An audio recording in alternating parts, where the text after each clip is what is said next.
अब इस part 2 video में हम लोग बारंबारता बंटन सारणी को बनाना सीखेंगे।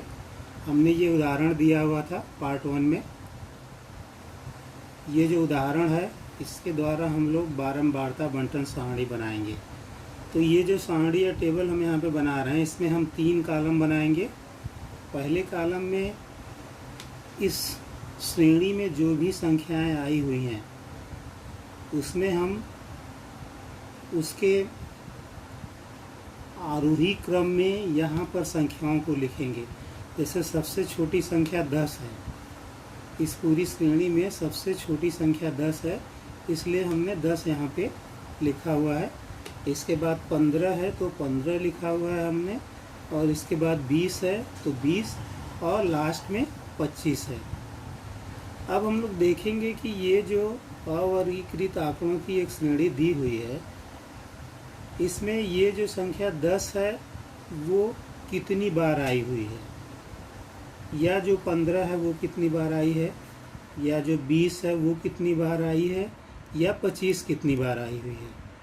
तो इसका सबसे अच्छा उपाय ये होता है कि हम एक एक संख्याओं का जो है वो टैली लगाते जाएं और उसके बाद उसको कट करते जाएं। इससे हमें आसानी ये होती है कि इसमें जो संख्या है वो दोबारा रिपीट नहीं होती है और एक सही बारंबारता जो है आती है।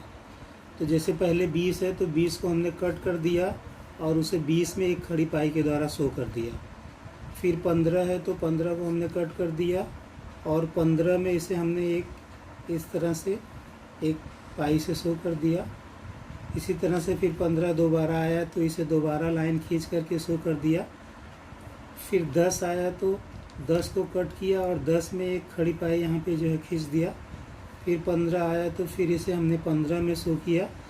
तो इस तरह से इसे हम एक एक संख्याओं को कट करते हुए यहाँ पर हम टैली मार्क से शो करेंगे। जब 4 लाइन हो जाएगी तो हम उसे काट देंगे, तो ये 5 का एक बंच हो जाएगा।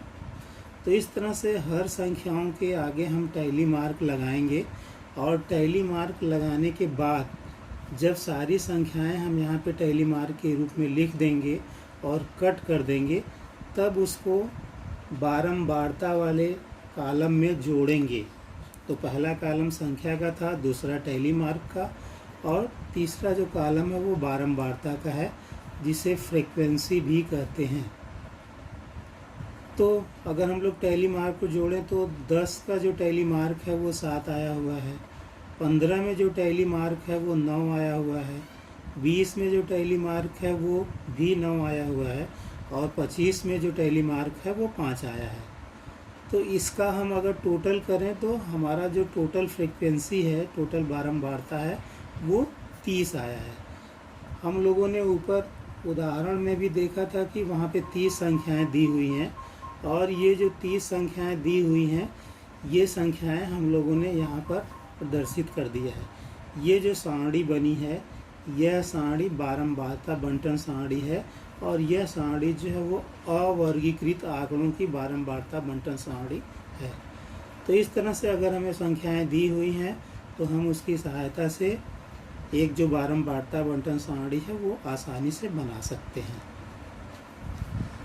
इसी तरह से हम अगर चाहें तो वर्ग अंतराल में भी बारंबारता बंटन सारणी को बना सकते हैं।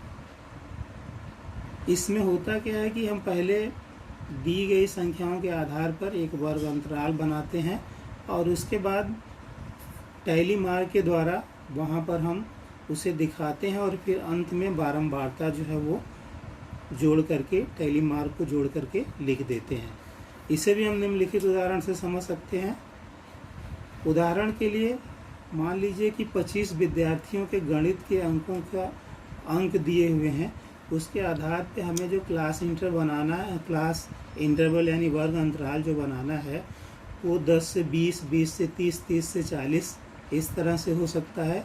तो इस वर्ग अंतराल को लेकर के हम बारंबारता बंटन सारणी को बनाएंगे। तो यहाँ पे उदाहरण दिया हुआ है, और ये उदाहरण अगर हम देखें तो यहाँ पे संख्याएं दी हुई हैं, और ये जो संख्याएं हैं अवर्गीकृत आंकड़ों की, ये 19 है, 13 है, 12 है, 25 है, 32 है, 12, 31, इस तरह से ये 25 अंक जो है वो दिए हुए हैं। तो जब हम बारंबारता बंटन सारणी बनाएंगे तो सबसे पहले हमें जो है वो वर्ग अंतराल लिखना होगा, और यहाँ पर वर्ग अंतराल जो है वो अंक के रूप में दिया हुआ है। तो ये वर्ग अंतराल है। वर्ग अंतराल में हम लोगों ने देखा था कि हमें जो वर्ग अंतराल लेना है वो 10 से 20, तो 10 से 20, 20 से 30, 30 से 40 और 40 से 50 हमने लिया हुआ है, क्योंकि सबसे छोटी संख्या जो है वो 11 है और सबसे बड़ी संख्या जो है वो 45 है। तो इसका मतलब ये हुआ कि हम जब 10-10 के अंतर का वर्ग अंतराल ले रहे हैं तो हमारे पास ये 4 वर्ग अंतराल आए, और ये 4 वर्ग अंतराल जो है इसके द्वारा हम टैली मार्क लगाएंगे। तो यहाँ भी हम लोगों ने देखा कि जो 10 से 20 वर्ग अंतराल है उसमें संख्या लेते जाएंगे। तो उसी तरह से जैसे हम लोगों ने इसके पहले बारंबारता बंटन सारणी बनाई हुई थी, यहाँ पर वर्ग अंतराल के आधार पर बनाएंगे। जैसे 19 है तो 19 जो है वो इसको यहाँ कट करेंगे और 19 जो है वो 10 से 20 में आएगा। इसी तरह से 13 है तो ये भी 10 से 20 में आएगा, और इसी तरह से 12 है तो ये भी 10 से 20 में आएगा, और फिर 25 है तो 25 जो है वो 20 से 30 में आएगा, तो यहाँ पर एक खड़ी पाई खींचेंगे। और 32 है तो ये 30 से 40 में आएगा, तो यहाँ खड़ी पाई खींचेंगे। फिर 12 है तो ये जो है वो 10 से 20 में आएगा। जब ये 4 बार हमने लाइन खींच लिया और 5वीं बार हम इसको कट करेंगे, इसी तरह से हर वर्ग अंतराल में संख्याओं को काट करके जो है वो टैली मार्क लगाते जाएंगे। लेकिन यहाँ पे एक ध्यान देने वाली बात ये है कि जब हम ऐसी संख्या लेते हैं जो या तो लोअर लिमिट हो या अपर लिमिट हो, तो उसे कहाँ लिखा जाए। अगर वो अपर लिमिट है यानी बड़ी वर्ग अंतराल की संख्या है जैसे 20, तो उसको हम उस वर्ग अंतराल में ले जाएंगे जहाँ पर वह लोअर लिमिट में है। तो लोअर लिमिट में ही हम लिखेंगे 20 को। और इसी तरह से अगर 40 दिया हुआ है तो 40 को हम 40 से 50 के लोअर लिमिट में लिखेंगे।